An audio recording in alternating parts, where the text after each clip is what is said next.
status of Doobie, and is he going to play tomorrow night? As of right now, it looks like, yeah, unless we hear something different from the trainers after today's practice, it looks like he could be in. You talk about what you'd missed when he was out. What does he bring coming back into the lineup, just in terms really in face-offs and everything? I missed him terribly with face-offs. We really got into a nice, just a nice role for him. He may not like it, yeah. You know, but that's life. He's good at it. If he wants to do the other things and be more involved in the other things, he's going to have to play better in other things. But we've missed him there. Just missed him having around the team as far as his personality and just the jam he brings in the game. So hopefully he'll bring that to us tomorrow night. It's the second time this year that he's been out and then kind of come back. Is he back sooner than you think, that you thought maybe he might be this time, or no? Oh, I don't know. I just leave it up to the trainers and they tell me. With those face-offs that you were talking about, I don't know if it's coincidence or whatever, but the last few games, it seems like you guys have really scored some goals off of face-off plays. And we've given up a ton, too, off of face-off plays. Yeah, so it's been feast or famine. Yeah. We've scored a lot of face-off, we have, but we've given up a ton also. I think 5 or 6. Yeah, Jens has been in that line's been in a couple situations. Yeah, so it's a big part of the game, face-offs. We're going to keep on trying to work at it. How big of a part of the game is that? Because is that one of the only areas where you guys can kind of control, not control, but you know what I mean, have set plays and things like that coming off them? Yeah, I don't, like I tell these guys, they run over set plays, this and that.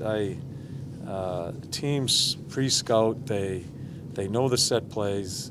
The biggest thing I want them to work on are 50-50s, because it's very, very rarely, although we've had a couple here the past couple of games, both ways, that you win them clean. The thing I want them to concentrate on is positioning and looking for the 50-50s. We just did some work on one face-offs in our end zone today, how we come out, just a moving screen to give our D a chance to get behind the net with the puck and run a play there. But yeah, plays are plays. The biggest thing is the willingness and looking for the 50-50s. Cam has won a couple of those for you, hasn't he, in the last couple games, the 50-50s, where like 2 goals come off? It's helped us, yeah. You know, it was a wrinkle that we just put in prior to that game, just jumping, the inside guy jumping. I think it was, I forget what line it was. I don't know. Yeah, it's important. That's one thing. Maybe it answers your question a little bit better. It's a stop play. Very rarely in hockey can you really think about your assignments all the time, because it's such an ever-flowing game. It's such an instinctive game. But on a face-off, win and loss, you should know your responsibilities, because it's a stop play. So, yeah, it's something I think we're pretty good at times, and I think we're god-awful. So we're trying to get consistent at it. If you can eliminate the god-awful part and just keep going the way you are, I mean, how much of an advantage is that? Really pop a couple in there. Yeah, well, it's not just the goals. It's just having puck possession and just creating momentum off a face-off. So, yeah, it's a big part of the game. John, those injuries gave other people opportunities. What did you learn about the depth of your organization? Yeah, it was. Continuing to learn. Yeah, it was good for us. You know, Robbie gets a chance up here. Stens has been here. Kooks comes in and plays on the back end after sitting out a long time. Yeah, so each bad thing that happens to our club, if we lose a guy, gives a guy another chance, and then we certainly get to evaluate as we go through it. And who will come out tomorrow night if Duby goes in? I'm not sure. Pierre-Luc Dubois in his second season. He seems to be really, well, more steady and solid than last year. What has he improved since his rookie year? Yeah, he's been good. Yeah, there's been some ups and downs too. He just continues to work at his game. I think a big part of his game is just the most impressive part of his game, as I tell our guys who follow our team all year long, is just how strong he is on the boards. You can look at his skill and stuff like that and see that he's really good, but he has a quickness of coming off the boards after he wins the battles that's very impressive. So every coach wants the player to be effective defensively. Is he that type of player? Oh, sure. He has to work on it. Oh yeah, the biggest weakness in his game is face-offs, as we just talked about. Has had better success the past few games on face-offs, but he's a pretty smart player.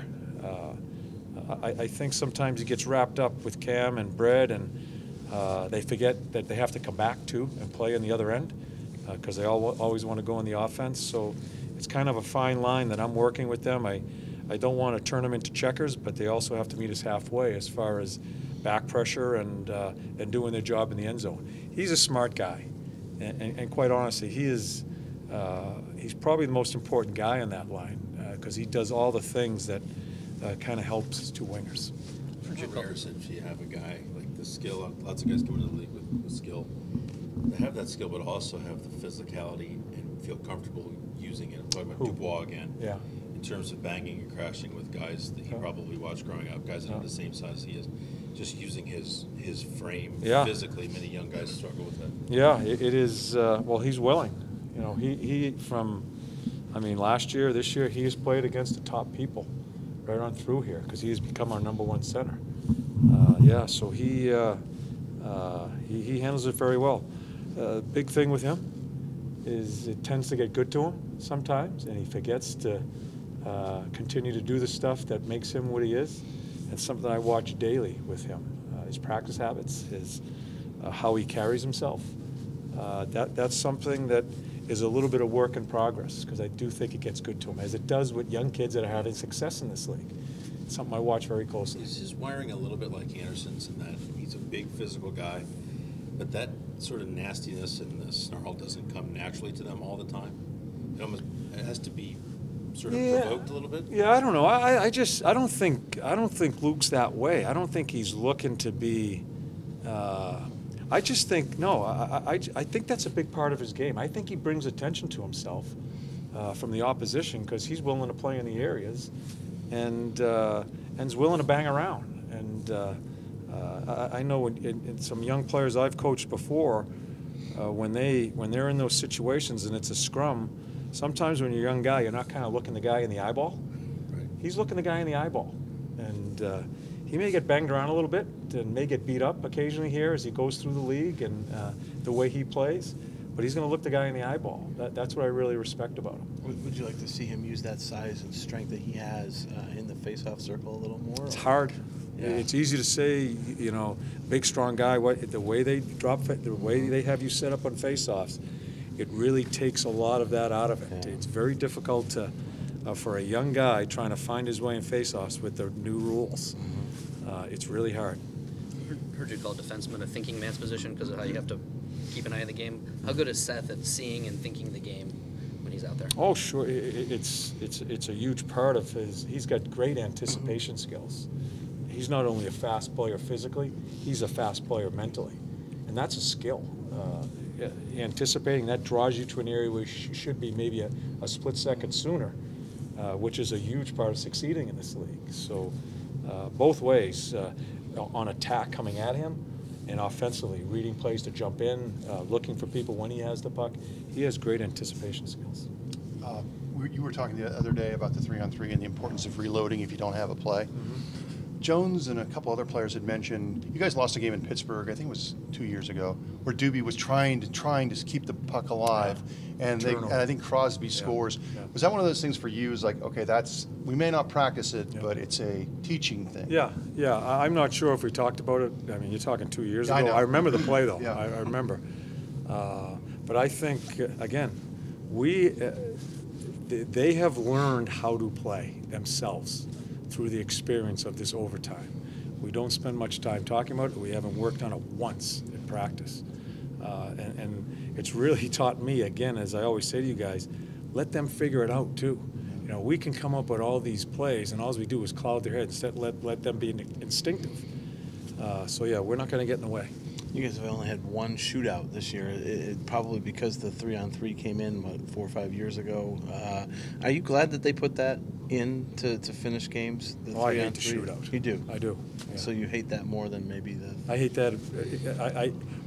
I don't want to say hate. I just don't understand it because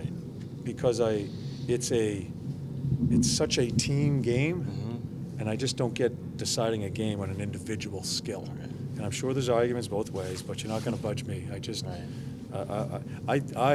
think the 3-on-3. Yeah.